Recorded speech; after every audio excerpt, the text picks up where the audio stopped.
Professor Vexneller's four purple eyes scanned the massive amphitheater as hundreds of alien students settled into their bio-adaptive seats. The crystalline teaching device floating beside him hummed with stored data, ready to project another day of carefully researched impossibilities. Steam rose from the Aquarian section, where tentacled beings adjusted their moisture tanks, while the crystalline ethereals clinked softly as they shifted their geometric bodies. In the upper tiers, insectoid collective drones buzzed in harmonic frequencies, their compound eyes reflecting the amphitheater's bioluminescent lighting. "Settle down, everyone," Vexneller announced, his voice carrying through the universal translators embedded in each seat. "Today marks our most entertaining lecture of the semester." His teaching apparatus projected a holographic galaxy map, zooming toward a small yellow star in an unremarkable spiral arm. "We venture into the realm of pure fiction, the legendary. Humans allegedly from something called the Sol System." A wave of chittering laughter rippled through the audience. Even the normally stoic ethereals pulsed with amused light patterns. "According to these ancient tales," Vexneller continued, manipulating the hologram to show a blue-green planet, "these mythical creatures supposedly evolved on what Death World researchers classify as a Class 12 hazard zone." The planetary data made several students recoil in horror. Gravity nearly 10 times standard galactic norm, an atmosphere 78% nitrogen with highly reactive oxygen, and surface temperatures ranging from liquid freezing to metal melting extremes. The Aquarian students gurgled nervously in their tanks. Their homeworld's gentle 0.3 g gravity and perfectly regulated climate seemed paradise compared to this nightmare scenario. "But here's where the mythology becomes truly absurd," Vexneller said, his academic smugness reaching peak levels. The hologram shifted to display bipedal figures with impossible anatomy. "Behold, creatures walking upright on only two appendages, with forward-facing predator eyes positioned for hunting, and exposed calcium formations they call teeth designed for tearing flesh." A young collective drone raised one of its 6 arms. "Professor, surely no species could balance on just 2 legs." "Excellent observation, student drone 7749, Vexneller replied. "The physics alone make it impossible. Yet the legends claim these humans not only walked upright but ran at incredible speeds, sometimes for recreational purposes." More laughter echoed through the chamber. The holographic display now showed various Earth creatures, massive predators, with saber teeth, armored beasts the size of starships, and flying reptiles with wingspans wider than shuttlecraft. The folklore suggests these bipeds shared their world with such monsters and somehow survived, not by hiding in underground cities like sensible species, but by actively hunting these creatures. A crystalline ethereal student chimed a question. Did they possess natural armor or energy weapons? "That's the best part." Vexneller's eyes practically sparkled with academic delight. "They allegedly used primitive tools, sharpened stones, wooden sticks, and crude metal implements. Some tales even claim they threw pointed sticks at flying creatures and brought them down from the sky." The amphitheater buzzed with disbelief. The idea of hunting aerial predators with thrown objects seemed beyond ridiculous to species who had mastered gravity manipulation and energy shields before leaving their homeworlds. "The mythology grows more entertaining," Vexneller continued, clearly enjoying himself. "These fictional humans supposedly domesticated other species, not symbiotic relationships like our own interspecies cooperation, but actually taming apex predators to live in their dwellings." The hologram showed wolves and dogs. They claim to have transformed these pack hunters into companion animals that would protect human offspring. An Aquarian student's tentacles writhed with confusion. "Professor, why would predators abandon hunting to serve prey species?" "Precisely why it's mythology, dear student. The biological imperatives make no sense. Yet the tales describe humans sharing food with these dogs and even breeding them into smaller, less threatening forms for pure companionship. Images of various dog breeds filled the display, from massive wolves down to tiny lapdogs. "But wait, there's more impossibility," Vexneller announced dramatically. The legends claim humans intentionally consumed toxins for pleasure: capsaicin, compounds that trigger pain responses, ethanol that damages neural tissue, and caffeinated alkaloids that overstimulate their nervous systems. The medical students in the audience looked physically ill. Deliberately ingesting poisons contradicted every survival instinct known to galactic civilization. The final absurdity in today's lecture concerns their supposed survival of multiple extinction events, Vexnala concluded. Ice ages that should have frozen any warm-blooded species, asteroid impacts that eliminated their planet's dominant life forms, and volcanic eruptions that blocked sunlight for years.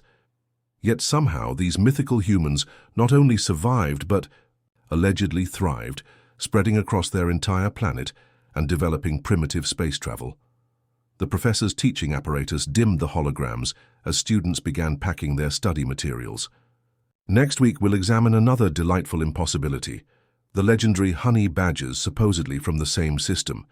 Until then, remember, evolution has limits, and some stories are simply too ridiculous to be real.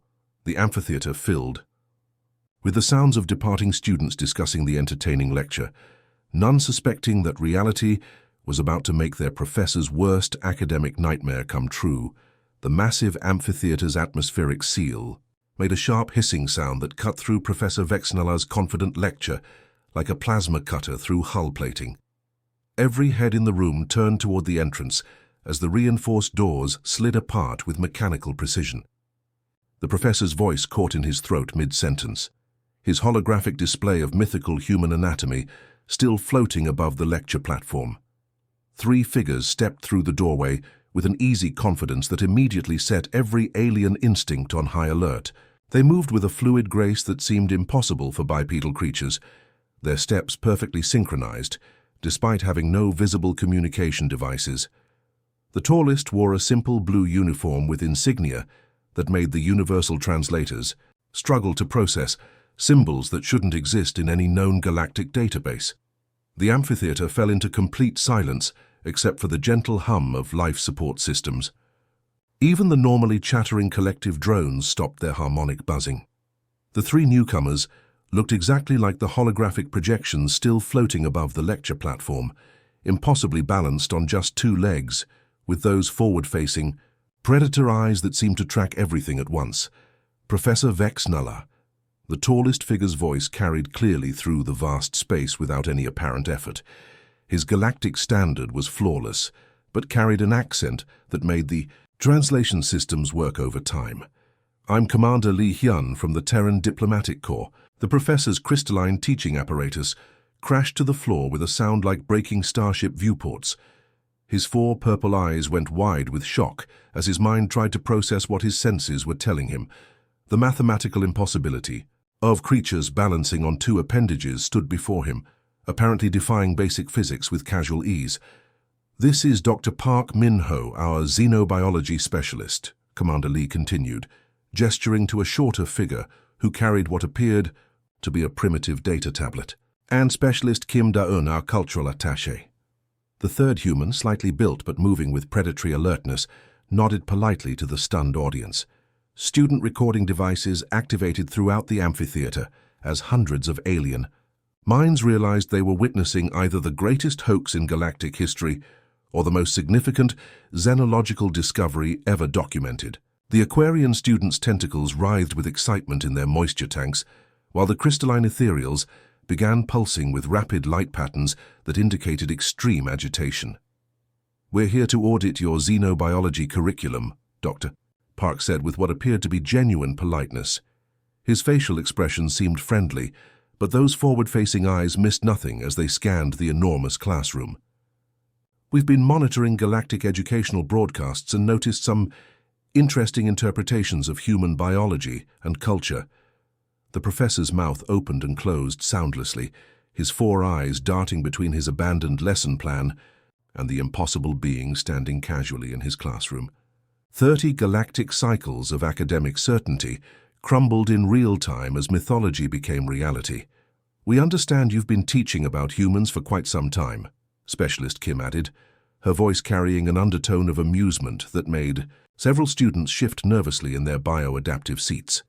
We thought we'd provide some first-hand corrections to your material. A brave collective drone in the upper tiers managed to activate its voice synthesizer. This cannot be real. Bipedal locomotion is biomechanically impossible for creatures of your apparent mass distribution. Commander Lee smiled, and the expression revealed those omnivore teeth that the professor had just been describing as mythological impossibilities. Sharp canines designed for tearing, flat molars for grinding, and everything in between. Several students in the front rows recoiled instinctively from the predatory display. "Would you like a demonstration of bipedal stability?" Lee asked conversationally.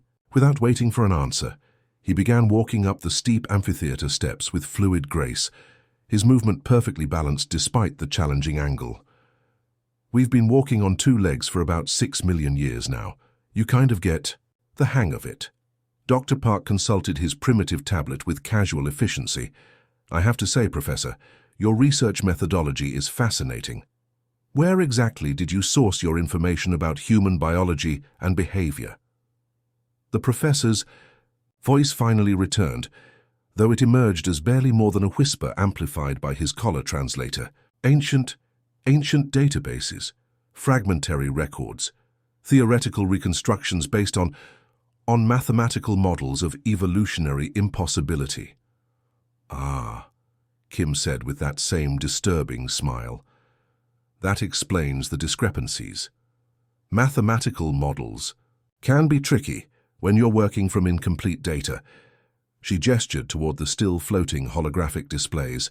"For instance, you've got our dental structure mostly correct, but you've missed some interesting details about our digestive capabilities." The amphitheater's environmental systems began working harder as hundreds of alien respiratory systems processed the implications of what they were witnessing. The carefully controlled atmosphere seemed to grow thicker with tension as students realized their comfortable academic world had just been turned completely upside down. "Perhaps," Commander Lee suggested, rejoining his companions at the front of the classroom, "we could collaborate on updating your curriculum. We'd be happy to provide some practical demonstrations of human capabilities. After all, experiential learning is so much more effective than theoretical speculation." Professor Vexneler stared at his shattered teaching apparatus, then at his meticulously prepared lecture notes, and finally at the three impossible beings who had just made his life's work obsolete with their mere existence. The three humans settled into the front row seats with an ease that defied everything Professor Vexneler understood about interspecies protocols. Most alien visitors to his classroom required specialized seating adjustments, atmospheric regulators, or gravity compensators. These creatures simply sat down in standard galactic furniture as if they belonged there, their impossible bipedal forms somehow perfectly balanced, even while relaxed. "Actually, Professor, we should clarify a few things about your lecture," Commander Lee began, his tone so polite it made the correction even more devastating. The amphitheater had grown deadly quiet, with hundreds of recording devices capturing every word. "We don't want to embarrass you, but some of your information needs updating."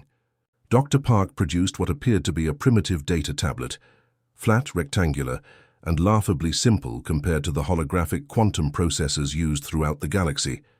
Yet, when he activated it, the device projected crisp three-dimensional displays that made several ethereal students pulse with envious light patterns. "Let's start with the mammoth situation," Park said with casual academic precision. "You mentioned we hunted them to extinction, which isn't entirely accurate. Climate change at the end of the last ice age eliminated most of their habitat. We just helped speed up the process." His tablet displayed genetic sequencing data that made the professor's own research equipment look like stone tools. "We've actually preserved mammoth DNA samples. Some of our scientists are working on bringing them back just because we can." The biological implications hit the audience like a plasma wave. A species that could resurrect extinct creatures was discussing the matter as if it were a weekend hobby project. Several medical students in the upper tiers began frantically taking notes, while their translation implants struggled with concepts that had no equivalent in galactic languages. "Oh, and about those wolf domestication claims," Specialist Kim added. With cheerful enthusiasm, that somehow made her words more terrifying. "Professor, you really undersold that achievement." Her tablet projected images of various Earth canines, from massive wolves down to creatures so small they could fit in a human hand. "We didn't just tame apex predators, we redesigned them, genetically through selective breeding." The holographic display showed the evolutionary progression from grey wolves to modern dog breeds. The transformation was so dramatic that several xenobiology students audibly gasped. Turning a pack-hunting predator into a lapdog violated every known principle of evolutionary biology. "These little guys we call pugs," Kim continued, zooming in on flat-faced creatures with bulging eyes. "Used to be wolves. Took us about 15,000 years to turn them into living stuffed animals that can barely breathe properly, but make excellent companions for our children." She paused, seemingly unaware of the horror she was describing. "We did similar things with wolves to create creatures that could pull sleds across ice, guard our homes, or hunt specific prey. Whatever we needed, really." Professor Vexnelar felt his academic worldview crumbling with each casual revelation. 30 years of careful research, peer-reviewed papers, and respected theoretical frameworks were being demolished by creatures who discussed genetic manipulation like a simple craft project. "Your section on human survival capabilities needs major revision too," Commander Lee interjected, consulting his own device. "You mentioned we survived extinction events, which is true, but you missed the interesting part. We didn't just survive them. We took them personally." The commander's expression shifted slightly, and for a moment, the predatory nature that lurked behind human features became visible. Several students instinctively moved back in their seats. "When the Toba supervolcano nearly wiped us out 74,000 years ago, reducing our population to maybe 10,000 individuals, we didn't just hide in caves waiting to die," Lee continued. "We spent the next several millennia developing tools, languages, and technologies specifically designed to prevent anything from making us extinct again. Every natural disaster that tried to kill us just made us more determined to conquer our environment." Dr. Park nodded approvingly. "We turned survival into an art form. Ice ages, we invented clothing and shelter systems. Predators, we made better weapons. Diseases, we developed immune systems so aggressive they sometimes attack our own bodies just to stay in practice." The medical students looked physically ill at the description of hyperactive immune responses. The concept of biological systems attacking themselves for training purposes was beyond their comprehension.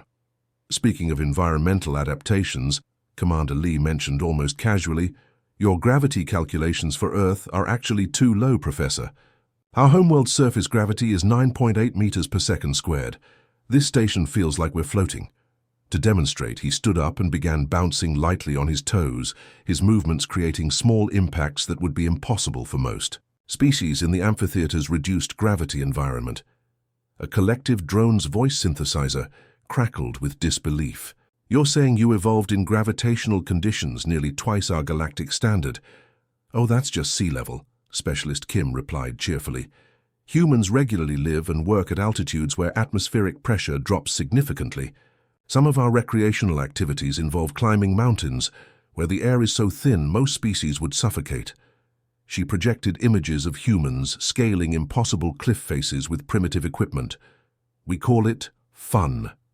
The amphitheaters. Environmental systems worked harder as hundreds of alien respiratory systems processed the implications.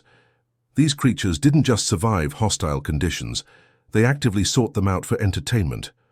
"We've also got some corrections for your section on human dietary habits," Dr. Park continued, apparently unaware that his casual revelations were destroying decades of xenobiological theory. "You mentioned we consume toxins recreationally, which is accurate, but you missed the best parts." Student Drone 4472 had remained silent throughout the increasingly impossible revelations, but the claims about human environmental adaptability finally pushed the insectoid beyond its processing limits. Its compound eyes flashed with agitation as its voice synthesizer crackled to life with electronic determination. "Impossible. No biological entity could survive the conditions you describe." The drone's mechanical voice carried clearly through the amphitheater's translation systems. Your claims violate fundamental principles of evolutionary biology, atmospheric tolerance, and gravitational adaptation. The challenge hung in the recycled air like a charged particle field. Every alien student leaned forward in anticipation, their various sensory organs focused on the three humans who had been systematically demolishing their professor's life work. This was the moment of truth. Would these mysterious creatures prove their outrageous claims?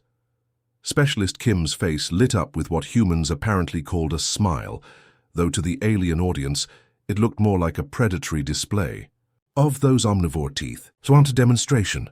She asked with cheerful enthusiasm that somehow made her offer sound even more threatening. Without waiting for permission from the professor, university administration, or basic safety protocols, Kim began methodically removing components from her blue uniform. The amphitheater's environmental sensors immediately detected the changes and began flashing warning lights throughout the vast chamber. Atmospheric pressure differential detected, announced the station's computer system in 17 languages simultaneously. Recommend immediate environmental suit activation for all non-adapted species. Kim ignored the warnings completely and continued removing what appeared to be various technological compensators built into her clothing. Gravity adjusters clattered to the floor, followed by atmospheric regulators and what looked like temperature control devices. With each piece of equipment she discarded, the sensors registered increasingly dangerous readings.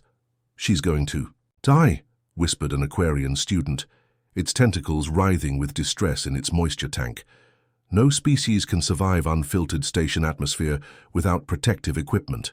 The removed equipment lay in a small pile beside Kim's feet as she tested her range of movement in the amphitheater's standard galactic environment. The atmosphere that required specialized breathing apparatus for most species seemed to have no effect on her whatsoever. Her respiratory rate remained steady and calm. "All right, let's start with basic morning exercises," Kim announced to the horrified audience. She dropped to the deck plating and began pushing her entire body weight up and down repeatedly, using only her two arms. The biomechanical impossibility of the action made several engineering students check their gravitational calculations. "Humans call these push-ups," she explained, while continuing the impossible exercise. "We typically do these to maintain muscle tone and cardiovascular health." Her breathing remained controlled, and even despite the physical exertion. This is what human children do for fun during something we call physical education. The professor's four eyes tracked Kim's movements with academic fascination mixed with existential terror. Everything he understood about biology suggested she should have collapsed from atmospheric toxicity within minutes of removing her environmental protection. Kim transitioned seamlessly into running in place, her feet impacting the deck plating, with enough force to create audible sounds throughout the chamber. The collective drone's compound eyes registered the kinetic energy transfer and struggled to process how a bipedal creature could generate such impacts without losing balance. "And this is jogging," she continued conversationally while maintaining a steady running pace. "Humans regularly do this for several hours at a time, sometimes covering distances of 20 or 30 kilometers. We have competitions where individuals run over 40 kilometers just to see who can do it fastest." The endurance claims triggered emergency medical protocols in the minds of every biological student present. The energy expenditure required for such activities should have been fatal for any creature operating in suboptimal atmospheric conditions. "Human biochemistry is basically weaponized evolution," Dr. Park explained to the increasingly horrified audience, his voice carrying clearly. Over Kim's continued demonstration, "Our digestive systems process compounds that would kill most galactic species. Our sweat contains natural antimicrobials that could sterilize medical equipment. Our adrenaline response can temporarily grant strength levels that exceed our normal muscular capacity." To emphasize his point, Park produced a small glass bottle from his uniform pocket. The container was roughly the size of a standard medication vial, but the moment he revealed it, every hazardous material sensor in the amphitheater began screaming warnings. "Toxic substance detected. announced the computer system with electronic urgency. Chemical hazard level 7. Recommend immediate evacuation of all biological entities.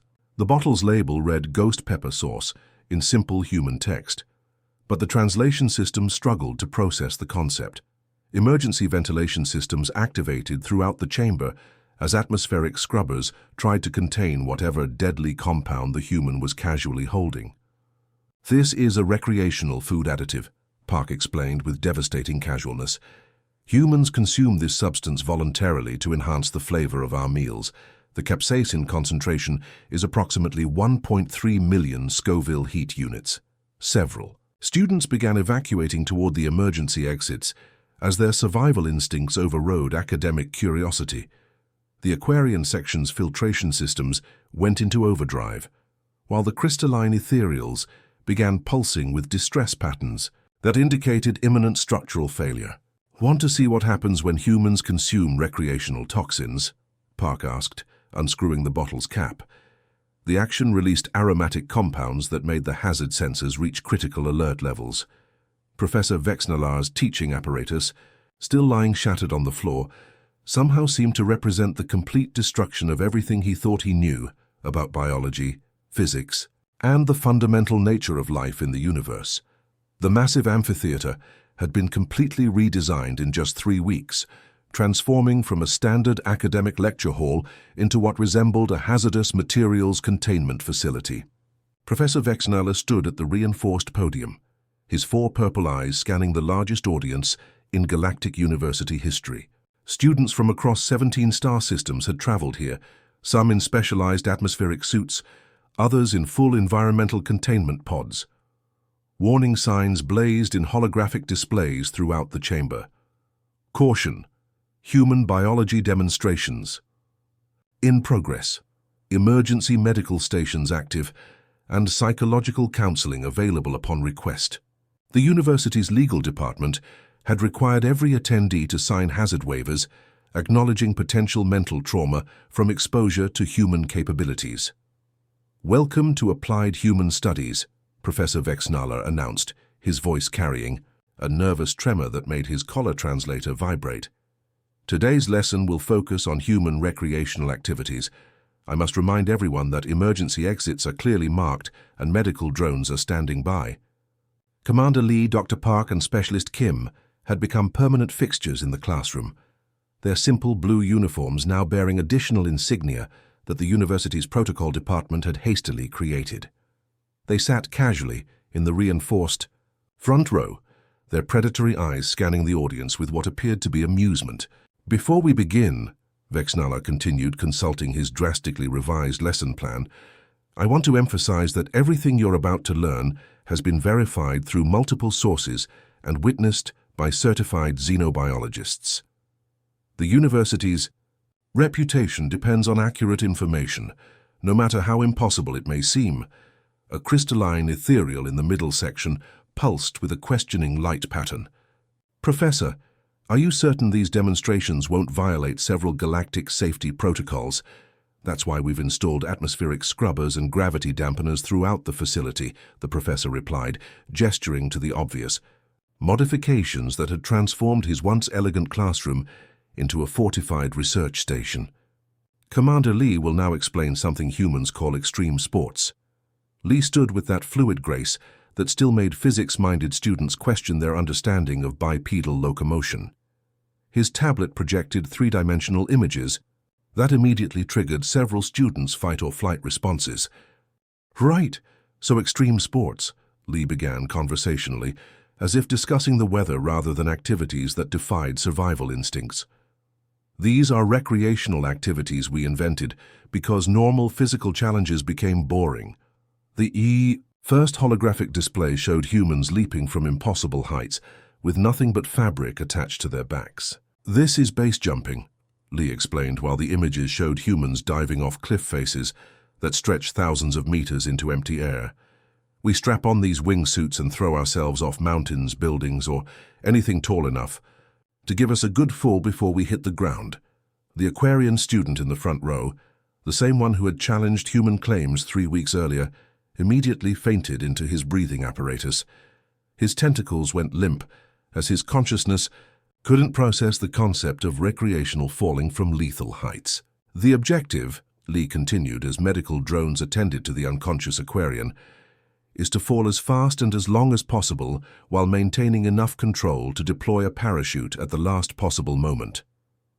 The hologram showed humans plummeting at speeds that would liquefy most galactic species. Current records involve falls of over 4,000 meters before parachute deployment. A collective drone's voice synthesizer crackled with electronic confusion. "Commander Lee, what is the survival benefit of this activity?" "Oh, there isn't one," Lee replied cheerfully. "We do it because it's fun. The adrenaline rush from nearly dying activates pleasure centers in human brains. We've basically evolved to enjoy the sensation of almost getting killed." Several students began filing toward the emergency exits as their translation implants struggled with the concept of recreational, near-death experiences. The university's psychological counseling staff activated their emergency protocols as existential crisis indicators spiked throughout the amphitheater. Dr. Park stood to address the remaining audience, his primitive tablet displaying even more disturbing content. "Wait until you hear about our contact sports," he said with helpful enthusiasm that made his words exponentially more terrifying. "We invented competitive games where the primary objective is to cause controlled physical trauma to opponents." The holographic display shifted to show humans in various forms of protective equipment attacking each other with organized violence. Boxing matches, where individuals attempted to render opponents unconscious through repeated head impacts. Wrestling, competitions where participants tried to force each other into submission through joint manipulation, and pressure points. "This is called football in some regions, rugby in others," Park continued as the images showed armored humans colliding at high speeds while fighting over an oddly shaped ball. Players routinely suffer broken bones, torn muscles, and concussions. "We consider these acceptable risks for entertainment." A medical student from the Healers Guild raised 3 of her 6 arms in distress. "Dr. Park, surely these activities have been banned by your planetary health authorities?" "Actually, we broadcast them to massive audiences and pay the participants enormous sums of money," Park replied. "Our most popular contact sports generate billions of credits in revenue and attract millions of spectators who gather specifically to watch humans injure each other in creative ways." The professor's newly installed stress monitors began flashing warning signals as student anxiety levels approached critical thresholds throughout the amphitheater. The 3 humans seemed completely oblivious to the psychological devastation they were causing simply by describing their normal recreational activities. "Should we tell them about winter sports?" Specialist Kim asked her colleagues with innocent curiosity that somehow made the question sound like a threat to galactic civilization itself.